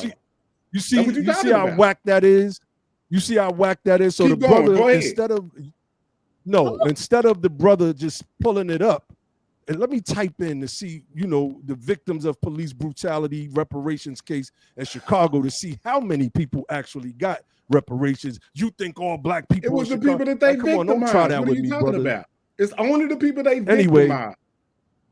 What are you talking about? Yeah, everybody in Chicago didn't get no reparations. That is a form of reparations. Stop it. That is a form of reparations, and it's listed on the list. That's what a you lawsuit. Say is irrelevant. That's a lawsuit that they won. Stop it. You talking about a reparation? We can use these trick terms all y'all want to. Hold on. What he's saying is irrelevant. Some type of injustice. Stop it. We can't all talk. What this brother is saying. Thank you, sis. What this brother is saying is irrelevant because it's on the list. It's on the list that I just pulled up from the University of Massachusetts. They would put every lawsuit up there if that was the case. It was specifically called reparations by the city of Chicago. You don't know what you're talking about at all. So I want to read this part. So today, a benefit to descendants of slaves would not be race-based, correct? So they're talking about today. And then one of the things Kavanaugh notes is that the post-Civil War benefits that formerly enslaved people received from the federal government were not race-based. Those benefits were based on their status as having been enslaved, not their skin color. So there were people receiving the 40-acre land allotments.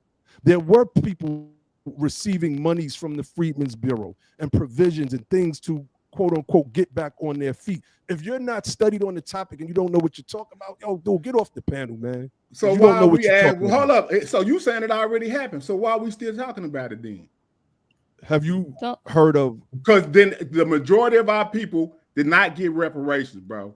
Stop it. Who said that, brother? You talking about individual cases. We would not be on this panel talking about receiving reparations if we all received it. Dude, you don't know what you're talking about, man. Reconstruction was overthrown, and so the program of reparations was not fulfilled. Andrew Johnson we didn't get it and rescinded it.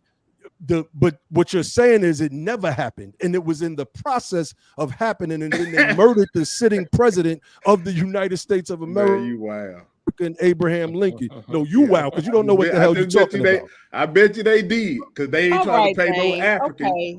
That's what's going on. I'm just trying to tell you, they will go to murder. All right, hold on for a minute. All right, whoa, everybody stop. Everybody stop. First one in line. We got James. You're gonna be the first one. Raise your hand saying I'm a freedman. Yeah, all of us will be. So let me say this though. This is what I don't actually understand. We have people that consider themselves freedom fighters and black outages and fighting for the hopes and lives of black people and saying the Egyptians is black and the black people is most important. But when it comes to the issue of reparations, right, I don't get the Debbie Downer effect. Like, you either with us or against us. So at the end of the day, if you don't think we're going to get reparations, right, that's fine. But then shut the hell up, because you're going to be the first one with your hand out. None of y'all on this damn panel, none of y'all listening is going to say, I don't want that money because I think he's going to give us that money. So if you're not going to deny taking the money, then at the end of the damn day, we just shut the hell up then. I don't need to hear we not going to do it. That's like having a team, right? And you're going to play a damn game and the team you playing is undefeated in the last 10 years, right? And the coach talking about, well, I don't expect us to win. Well, coach, shut the hell up. I don't need you as a coach because I'm going in there to win, dog. If you don't got something positive to say towards that, shut the hell up. It's called lead, follow, get the hell out the way. So I'm telling y'all right now, I'm not trying to hear you disagree with reparations. Shut the hell up. Because if we do get it, maybe not this generation or next generation, somebody in your family not going to have their damn hands out. Now if you come up and say, I don't care if you give it to me. That's if his family is from here. That's if his family is from here. You did. Yeah, you're done. Yeah, you're done. If your family not from here, if you're not a freedman, right? If your descendants wasn't slave, you're done anyway. I'm not even talking to you. You didn't have a dog in the fight. James is definitely Black American. Yeah, but who was that that opened their mouth just now? What was that? Oh, no, Reggie, what's going on? That was who? Who was that? That was me. Oh, yeah, you got to stop that, good guy. Stop, bro. You got to, come on, yo. You hating on yourself. You be the first one had your hand out in line for that check, cash that check. Hey, I didn't think they was No, gonna do we it. Oh my having a God, we just got that conversation. check in the We're mail. having Oh a my God. conversation about if they're going to give us a check. Because if No, they're yo, going to but give you us a don't check, know. they You would. don't Let me know. finish my statement. And if they was going to give us a check, they wouldn't just come up with a study and another study and another study about giving us a check instead of just giving us the damn money. All right, Okay, Reggie, well, what's up, man? thanks. Hey, how y'all doing? So I'm listening, but I do have just a few points. So years ago, our target was the federal government to get reparations through legislation, and then uh, a recent group tried to do it um, by executive decision. That's ADOS, right? The reparations movement. There was a reparations case called the Deirdre Palmer Farmer case, and in that case that went to the appellate court, they found that descendants of Africans who were enslaved, they can't get reparations, right? Only the so the descendants can't get reparations. Any harm has to be done to the person that was harmed. So in the case, and I can pull it up in a minute. Uh, Only the so we talking about our ancestors, we cannot get reparations for harm to our ancestors. We can only get reparations for harm to us. So we've had to regroup. So the later reparations that I heard Lord Abba talk about was reparation movements in cities and counties. Why? Because they're governments. And our most successful actions recently has been through those cities and counties. Evanston, Asheville, Chicago, and St. Louis. And these reparations, Michigan, Detroit, Michigan, St. Paul, Minnesota, Durham, North Carolina. So there are in counties, Boonbrook on County, North Carolina.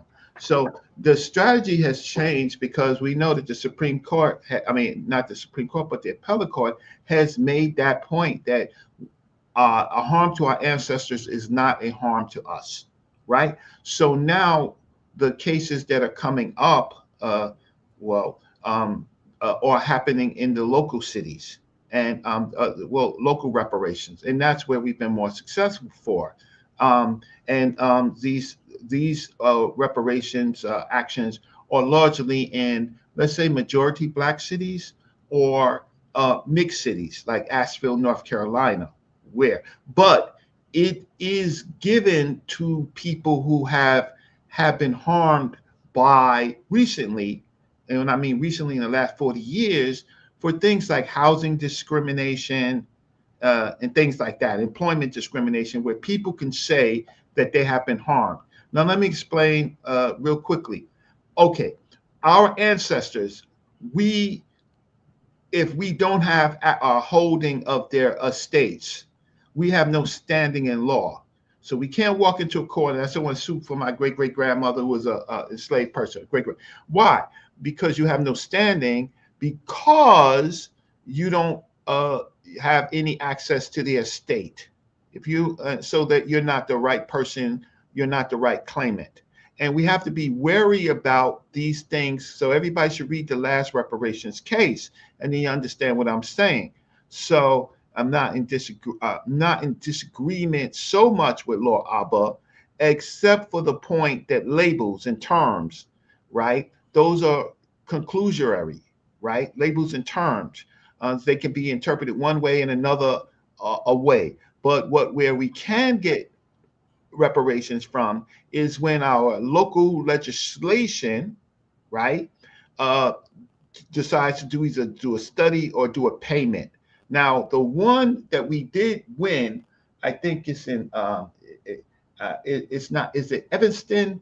Evanston. I could be wrong, but I think it's Evanston.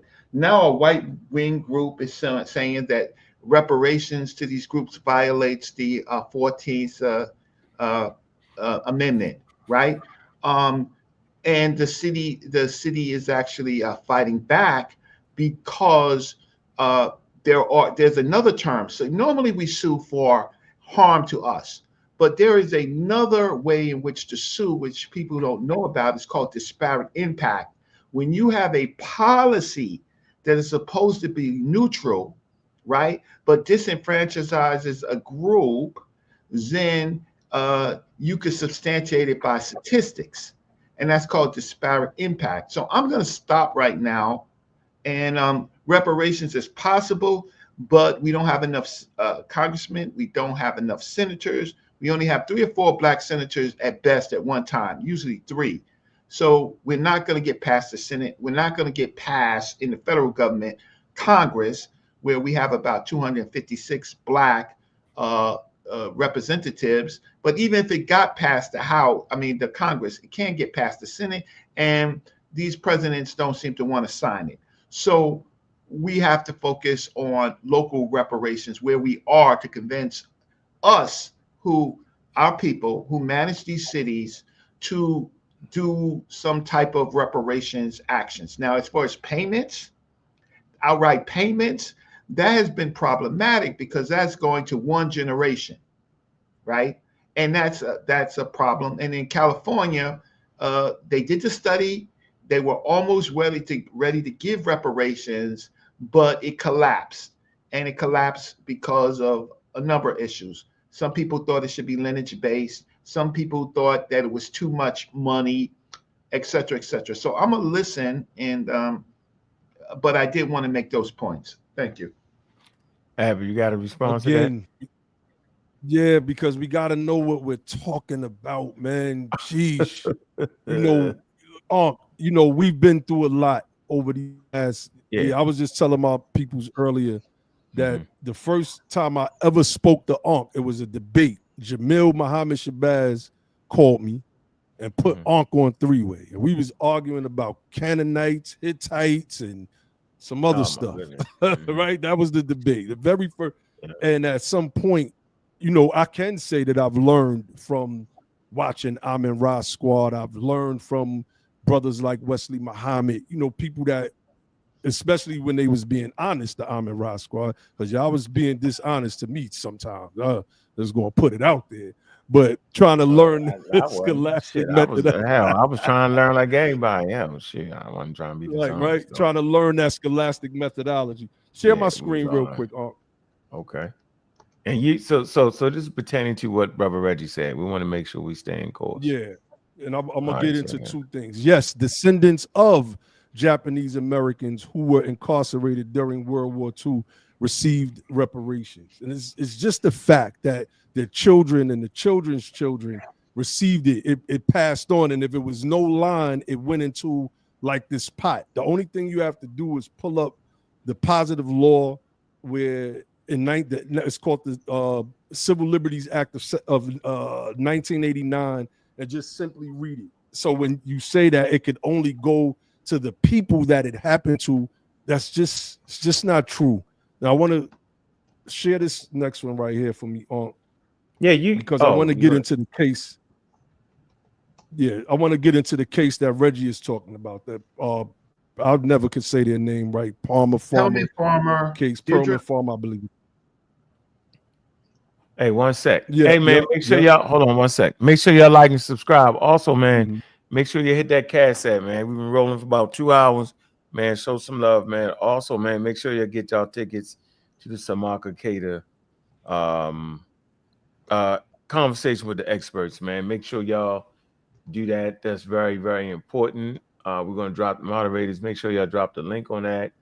Let me share this real quick so we can continue our discourse on the after show. If y'all listen to the Doc and Unk show, we had Lord Abbott and his crew on. It was a healthy conversation. I actually endorsed their movement and they working what they're doing. And, I just appreciate intelligent people fighting and just fighting to get this whole thing right, man. So that's, that's first. All right. So right here, let me see. Hold on. Let me get it. My fault. Make sure y'all can see this right here. Yes. So right here, interview with the expert series. It's gonna be March 21st, man. Get your tickets, $30, man. Show some love. Samaka Kata, MD, okay, and he's also bioanthropologist. We're gonna get right into the DNA and all that. And I've been having long discourses with him, long conversations with him, man. It's a lot in his terms stuff we just don't understand, man. So I just want to, that's gonna be we're gonna have a series with him, okay? So this gonna be our first one. Show some support. We want to make sure the brother is taken care of beforehand. That's how we do it. When you bring the experts in, treat them like that, because we want our own for free. It's crazy, right? Gotta help support them, the time taken out. And yeah, make sure y'all get, hit that link, man, get that ticket supported. I appreciate everybody that's just in the family, and make sure I hit the Cash App. Okay, let's get back to the discourse. All right. Just the after show, and we got Abba, and he's talking about he's responding to what Brother Reggie says. Brother Reggie has actually entered some documents into federal court, so he ain't just running around talking crazy. But go ahead, Ab. So, all right. So the courts, number one, is not the place to fight reparations, and this is what was said during that case. The date here, January 26, 2004. Slave reparations case dismissed. A federal judge on Monday dismissed the lawsuit brought by descendants of slaves against corporations they say profited from slavery, saying the defendants had established no clear link to the companies they targeted. The court still left the door open for further litigation. Quote, plaintiffs attempt to bring these claims more than a century after the end of the Civil War and the formal abolition of slavery fails, U.S. Court District Judge Charles R. Norgal says. So that part of what Reggie said was correct, because these people could not show and prove, that he left that part out, that their families were connected to any of those companies, which then would have made it a lawsuit. He said the plaintiff's claims are beyond the constitutional authority of this court. And he said the suit alleged no specific connection between the plaintiffs and the companies named as defendants. But the ruling dismissed the case without prejudice, meaning the slave descendants seeking reparations from U.S. companies are allowed to file an amended complaint. Lionel Jean-Baptiste, a lawyer representing two women who are descendants of slaves, said he expected to do exactly that. I had an expectation this would happen, yada, yada, yada. So they named some of the companies, but I want to move down to this part. In his opinion, Norgal acknowledged, quote, the historic injustices and the immorality of the institution of human chattel slavery in the United States, end quote. But he said long-standing doctrine in matters involving political questions, quote, bars the court from deciding the issue of slavery reparations, an issue that has been historically and constitutionally committed to the legislative and executive branches of our government. So the courts is not the place for the reparations fight. That website that I pulled up on the University of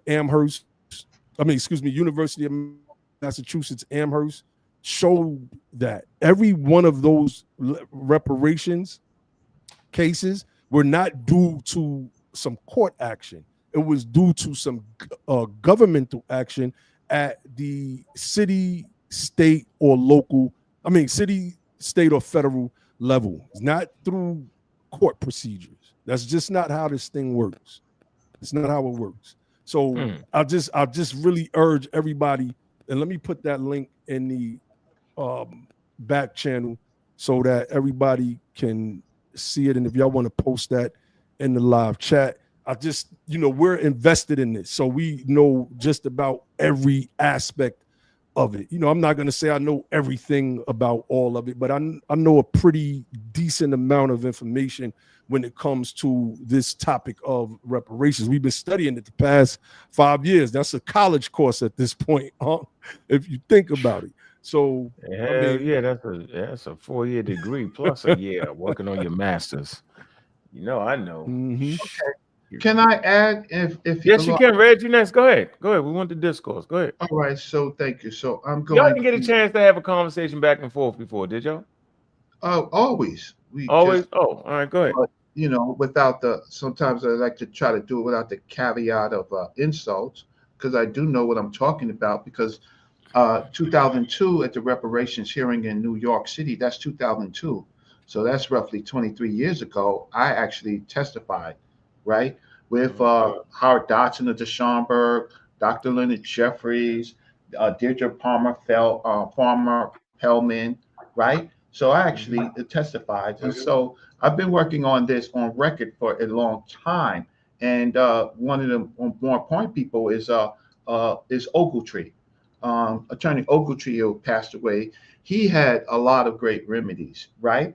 Okay, so Law Abbott is right, and that's what I said earlier, that we have pivoted to local reparations, where in cities where we're majorities, and so that brings it to the legislative and not necessarily the courts. In the courts, though, there are two pending reparations cases. One is but it's for particular harm, and that's for the El Hajj Malik El Shabazz family lawsuit.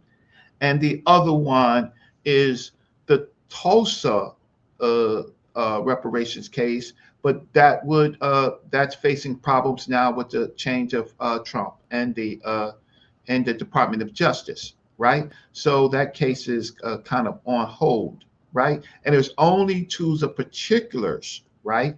Now, I do understand what Law Abbott is saying about, well, he's right. Don't bring it to court, right? Unless it's particular harm to you, right? Which I have always argued, it's legislative. It's legislative. But there are, okay, so this is what the court says. It said, but the causal chain is too long. And this is the difference between our issue as enslaved Africans. But this causal chain is too long and too many weak links for a court to be able to find the defendant's conduct. In this case, they put it to banks and insurance companies, which they shouldn't have, find that the defendant's conduct harmed the plaintiffs at all, let alone in an amount that could be estimated with the wildest speculations. It is impossible to determine how much, if any, less slavery there would have been had the defendants not done business with the slave owners. What effect the diminution of slavery would have had on bequest by ancestors, right, of the class members, and how much of the value the bequest would have trickled down to the class members if it was a class action suit, right? But on the issue of harm, right, they're going to say in here, right, that a harm to your ancestors, right, is not a harm to us, right? So let's just show it in black and white. Okay, so I thought it was right there, maybe here. But any event complained about it. Okay, so in all likelihood, it would have been impossible for them to prove injury requiring as that would be connecting the particular slavery transactions in which the defendants were involved to harm to particular slaves. But in any event, suits complaining about injuries that occurred more than half of a century ago, right? More than a century and a half ago have been barred for a long time by the applicable state statutes of limitations, right? And so that's one point. And then this thing with our ancestors, I just want people to see that they feel that a harm, right? When a person is wronged, he can seek redress. And if he wins, his descendants may benefit. But the wrong to the ancestor is not a wrong to the descendants, right? And then they go on in this particular matter. So I'm not disagreeing with Lord Abba that legislation is legislation is definitely the way to go and not the courts. Legislation in the federal government is problematic because of the amount of congressmen and senators. It has always been that because we couldn't even get the study done in HR 40. So that's where we are. So in our local counties and cities is where we can, in fact, get reparations, and we have been somewhat successful. So here's a list of local places where the reparations fight has been successful. Evanston, Illinois; Asheville, North Carolina; Chicago, Illinois; St. Louis, Missouri; Providence, Rhode Island; San Francisco, California; Detroit, Michigan; St. Paul, Minnesota; Durham, North Carolina; and counties Buncombe County, North Carolina. So to our audience, if you are in a city and a county and it's a majority Black, it's a majority city of our people, because people don't like the word Black, then that is where the fight is. And I'll just stop. I didn't come here to fight. I came here to give to help with some information. No, it's cool. You know, when you look at some of what I've been reading, what you posted, and well, in some instances, you can call that reparations, right? If $6 million when I think that was Asheville or Asheboro, North Carolina, went to fix up Black neighborhoods, that's still not the same as what we're actually fighting for, right? Which is to close the close the growth gap, not the racial growth. We don't use those terms anymore. But I want to share this real quick. Pull this up for me. Let me know when y'all get tired. I could do this all night. So let me know when y'all ready to. I'm about to put the cap on the shelter. Yeah, we almost at the 2-hour mark, man. We like to keep our shows then it's comfortable. All right, I got you. And I want to read this because it's important and kind of contextualize what Reggie was saying, or what he was reading about what I believe a lawyer was saying.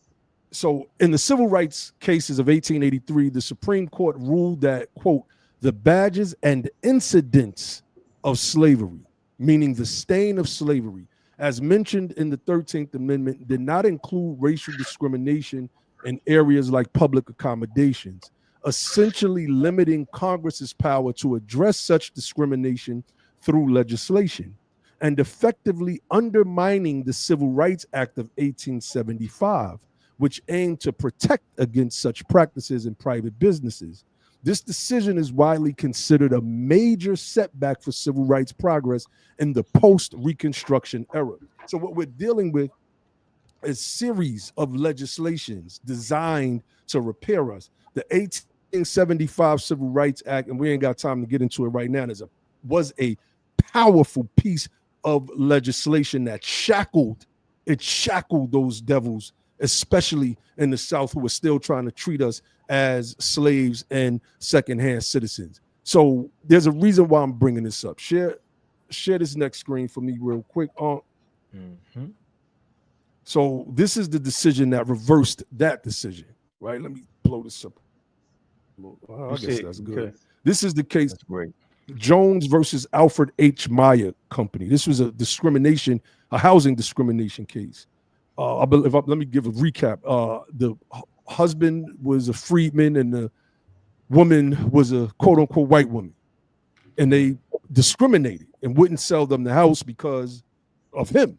And so they sued. And this case is very, very important. But I want to read this. In the case of Jones v. Alfred H. Meyer Company, the Supreme Court effectively reversed the 1883 ruling in the civil rights cases by deciding that the 13th Amendment allowed Congress to prohibit private racial discrimination in housing sales, essentially overturning the earlier interpretation that only state-backed discrimination could be addressed under the amendment. This meant that private individuals could not refuse to sell property to someone based on their race. This is so important because what we experienced wasn't just slavery. What we experienced after slavery was exponentially worse. Terror is what we experienced. When you look at the compromise of what is that? The Compromise of 1877, where you had Tilden and Hayes. It was a dead heat. So I can't remember who off top of the head right now. One of them told them, this is the presidential election, remove the federal troops protecting the freedmen in the South and I'll let you have the presidency. And that's exactly what they did. 2 years later, you get the Posse Comitatus Act that says you cannot house federal troops on American soil anymore. Now we're talking about reparations right now. All of these things are remedial, reparative measures for our people. Now these things are being systematically broken down. The reason why this 1968 case is so important is because the 1883 court lied. And so you had legal discrimination in the United States of America for almost 100 years. The problem was in 1968, nobody was looking back at those Reconstruction amendments and had the understanding that what we're dealing with is in fact the stain of slavery, or what the courts called the badges and incidents of slavery. And due to that 100-year gap, our civil rights leaders didn't know how to approach this issue. This is why we got new civil rights legislation in 64, 65, and then extensions of that, I believe, in 70 and 71. So the claim is still valid. We're not just pressing the United States of America for reparations for slavery. It's for slavery, it's for Jim Crow, it's for redlining, racial housing covenants, partiality, which is another way of saying discrimination, etc., etc., etc. So again, man, y'all make sure y'all visit our website, usadof.org. I have articles that are published on medium.com. I'll put one of those in the chat for y'all to read so that we could all, be knowledgeable about this topic, because we have to be. Man, I think it's important, man. We're getting up out of here, man. Can I add one thing before you close? With that moment. Can I add one thing before you close? Hey, bro, you at the end. We can get back at this, right? We gotta get up out of here, man. I hear you, Reggie. I gotta get up out of here, Reg. Got to go. Yeah, I can strike it up for you tomorrow, man. No, and I appreciate. Go ahead, Reggie. What? It's short. Why hey, you doing? You got to the music over with. You put the music on when I was talking. Go ahead, talk. All right, so I'm not disagreeing with Lord Abba. I'm just adding to the conversation. There's a lot to unpack in this time period. But another way in which we can do it, I put it up, is called a disparate impact. I put it up, I put it up. It's called a disparate impact case. In a disparate impact case, if we were to go to the courts, or if we were to defend a local action, we would establish a policy or practice that is disparate. Then by statistics, we would show how that policy, like Jim Crow, New Jim Crow, housing discrimination affected us. Then we could prove causation, because we could show causation. Causation is how does it affect you, right, in a particular time period, and then that's pretty, and then seek appropriate remedies. So some of our successful reparations or discrimination suits have been with disparate impact. So we could strike it up again, but disparate impact takes care of what happens to the descendants. Man, appreciate that, Reg. Hey, Ab, make sure you come back, man. I want you to bring the crew back, man. Further discussion on the topic, man. Let y'all know, man, I'm a proud Freedman, man. You know what I'm saying? We doing what we got to do, man. Appreciate everybody, man. Make sure y'all support, like and subscribe to all the channels, man. Dedicate to the information, man. Lord Abbott dropped his website, man. I want to make sure y'all support that, man. Educate yourself, man. Education is key in this situation.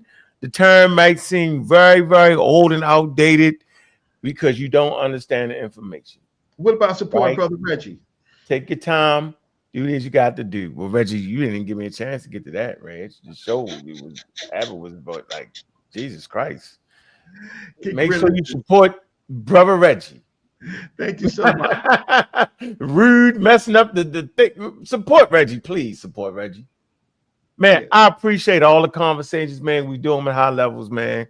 We doing our best not to cuss out people these days. We don't want to do that. So everybody, let's stay on course, educate and understand ourselves. And you know, we here, man. We growing and we flourishing right now. It's our time to shine in the sun. And we're gonna step up like that. We're gonna continue to fight. What I would say to this is, you either with me or you're against me, man. In your heart, you might not feel like we can win the game.